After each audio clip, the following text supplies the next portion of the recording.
Welcome to Nachiyar கிராமத்து சமையல். அனைவருக்கும் வணக்கம். இந்த நாச்சியார் சமையல் சேனலில் பேசிக்காக எங்களுக்கு சமைக்கவே தெரியாது, ஆரம்ப ஸ்டேஜில் உள்ளவங்களுக்காக மேக்ஸிமம் அந்த இதில் பதிவு போடுறோம். நீங்கள் பார்த்து பயனடையும்படி தாழ்மையுடன் கேட்டுக்கொள்கிறேன். இது ரொம்ப ரிச்சான சமையலாக இருக்காது. சிம்பிளாக 5 நிமிஷத்தில் 10 நிமிஷத்தில் சமைக்கிற சமையலாக தான் இருக்கும். மேக்ஸிமம் சைடிஷ் வரும், குழம்பு வரும்,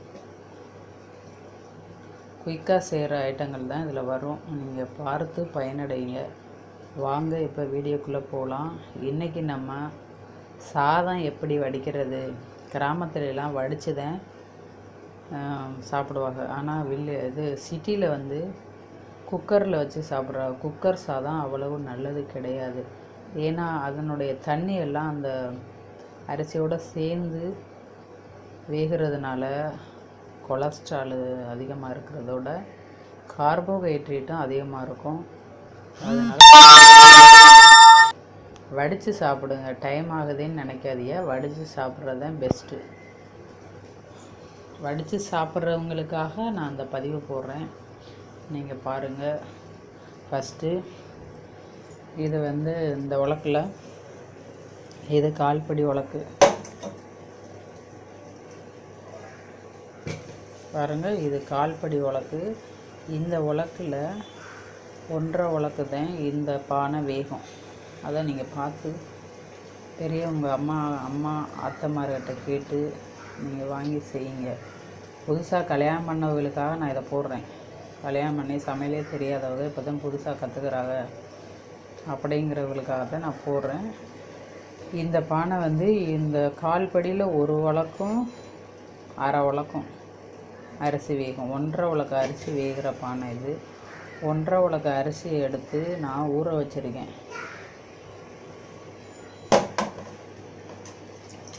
10 நிமிஷத்துக்கு முன்னாடியே ஊற வச்சுட்டேன். ஊற வச்சு ஒரு 10 நிமிஷம் ஊற வச்சு வடித்தோம்னா டேஸ்ட்டு நல்லா இருக்கிறதோட அந்த சாதம் வந்து நல்லா பொலன்னு நல்லாயிருக்கும், குழையாமல் இருக்கும். அதுக்காகத்தான் ஊற வைக்கிறது.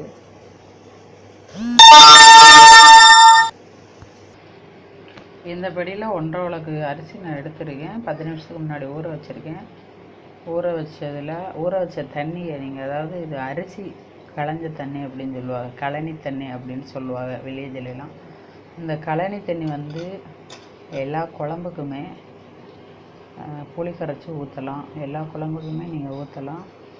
டேஸ்ட்டு ரொம்ப அமோகமாக இருக்கும். ரசத்துக்கும் கூட ஊற்றலாம். அது புளிக்குழம்புக்கு ரொம்ப டேஸ்ட்டாக இருக்கும், சாம்பாருக்கு டேஸ்ட்டாக இருக்கும், கறி குழம்பு, மீன் குழம்பு, எல்லா குழம்புக்குமே நான் ஊற்றுவேன்.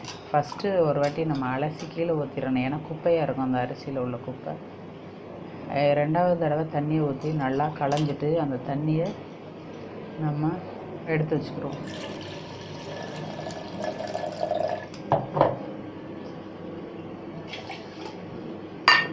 இப்போ தண்ணி ஊற்றி பாருங்கள், கொதிக்க விடக்கூடாது. கொதிக்க விடுறதுக்கு முன்னாடியே நீங்கள் போட்டோன்னு தண்ணியை ஊற்றி தண்ணி கொதிச்சிருச்சு.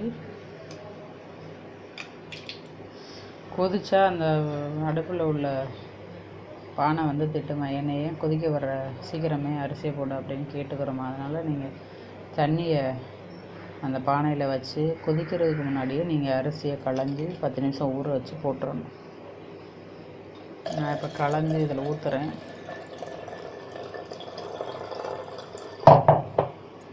ஊற்றிட்டு அரிசியை இதில் போட்டுறேன், ஏன்னா தண்ணி கொதிச்சிருச்சு.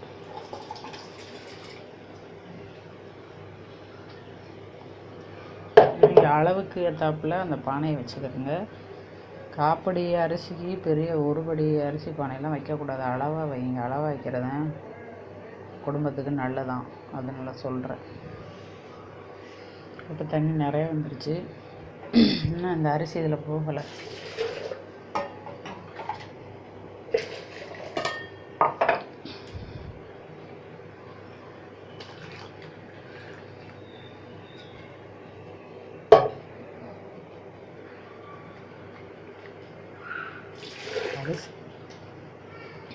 அரிசி போகலைன்னா அந்த தண்ணியை எடுத்து நீங்கள் கலக்கி ஊற்றி விட்டுடலாம்.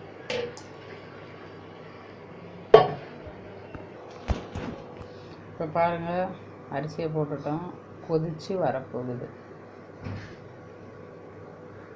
அதுக்கு முன்னாடி நம்ம அந்த பானைக்கு எவ்வளவு தேவையோ அந்தளவுக்கு கல் உப்பு போட்டுக்கணும்.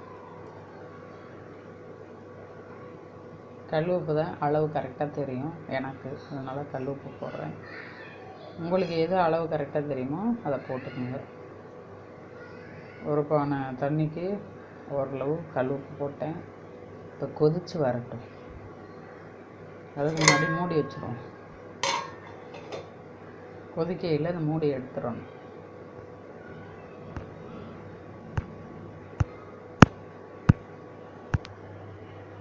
இப்போ பாருங்கள், கொதிச்சிருச்சு. ஃபுல்லாக வச்சோம், கொதிச்சிருச்சு. கொதிச்சோடனே தட்டை எடுத்துடணும். எடுத்துகிட்டு சிம்மில் வச்சிடணும். ஃப்ளேமை வந்து சிம்மில் வச்சிடணும். சிம்மில் வச்சுட்டு நீங்கள் மூடி வச்சிட்டிங்கன்னா வேகமாக வெந்துடும். இந்த மாதிரி மூடி வச்சுருங்க. இந்த சட்டிக்கு ஏற்றாப்புல கண்ணுத்தட்டு ஒன்று இருக்கும். அதனால் உங்களுக்கு ரொம்ப ஈஸியாக இருக்கும் வடிக்கிறது. அதை நான் சொல்கிறேன் பாருங்கள். இந்த சோறு வடிக்கிற சட்டிக்கு ஏற்றாப்புல தட்டும் சேர்ந்து நாங்கள் வாங்கிட்டோம்.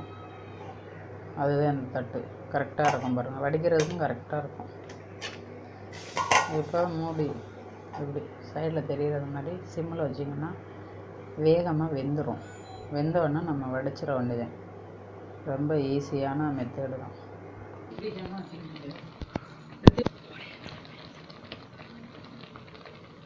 பாருங்கள், சூடு நல்லா பொங்கி வந்துருச்சு. கரெக்டாக இருக்குது. காலரைக்கு அப்படியே அரிசி போட்டேன், கரெக்டாக பொங்கி வந்துருச்சு. இதுதான் பதம். இப்படி பொங்கி வந்தாலே வெந்துருச்சுன்னு அர்த்தம். பாருங்கள், இப்படி நசுக்கி பார்க்கணும். நசுக்கி பார்த்தா நல்லா வெந்துருச்சு. ஒரு பானை சோத்துக்கு ஒரு சோறு தான் பதங்கிறது மாதிரி ஒரு சோறை பார்த்தோம்னா நல்லா நசுக்கி பார்த்தோம்னா வெந்துருச்சு. இப்போ ஆஃப் பண்ணிடலாம். அடுப்பு ஆஃப் பண்ணிவிட்டு வடிச்சிடணும். பாருங்கள், இந்த கண்ணத்தட்டு வச்சு இந்த கிளிப்பு, துணிக்கு போடுற கிளிப்பு இருக்குல்ல, அது இந்த பக்கம். வடிக்கிறவங்களுக்கு பழக்கமாயிருச்சுன்னா தெரியாது. புதுசாக செய்கிறவங்களுக்கு இந்த மாதிரி செஞ்சால் அந்த வடிச்சனி வந்து கையில் படாமல் இருக்கும். அதுக்காக தான் முன்னெச்சரிக்கையாக நம்ம அந்த மாதிரி கிளிப்பை போடுறோம். இப்போ இந்த மாதிரி இந்த பலகாக்கட்டைன்னு சொல்லுவாங்கல்ல, அது உங்கள் வீட்டில் இருந்தால் கூட எடுத்துக்கிறோங்க. சாதாரணமாக இருந்தால் கூட பலகாக்கட்டை இல்லைனாலும் பரவாயில்ல, இருந்தால் உங்களுக்கு கொஞ்சம் ஈஸியாக இருக்கும். பலகாக்கட்டையில் தூக்கி இப்படி வச்சுருங்க. இதுக்கேற்றாப்புல ஒரு சட்டி எடுத்திருக்கேன் நான். அந்த பால் காய்ச்சற சட்டி எடுத்திருக்கேன். அது கரெக்டாக இருக்கும். அந்த ஓட்டை இந்த பக்கம் வரணும். இப்போ இப்படியே தூக்கி வடிச்சிடணும். இது நழுவிக்கிட்டே போகும். அதை இப்படி பிடிச்சிக்கிட்டு ஒரு வேலையே கூட வடிச்சிக்கலாம்.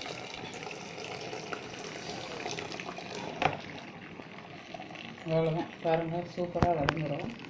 சில பேர் கொஞ்சம் நேரம் அதை பிடிச்சிக்கிட்டே வடிச்சிக்கிட்டு இருப்பாங்க. நம்ம இதை வடித்து விட்டு நம்ம வாட்டுக்கு வேலையை பார்க்கலாம். ஈஸியான வேலை. உங்களுக்கு இந்த பதிவு பிடிச்சிருந்துச்சுன்னா நாச்சியார் சமையலுக்கு சப்ஸ்கிரைப் பண்ணிவிட்டு பெல் ஐக்கானை கிளிக் பண்ணுங்கள். தேங்க்ஸ் ஃபார் வாட்சிங். எத்தனை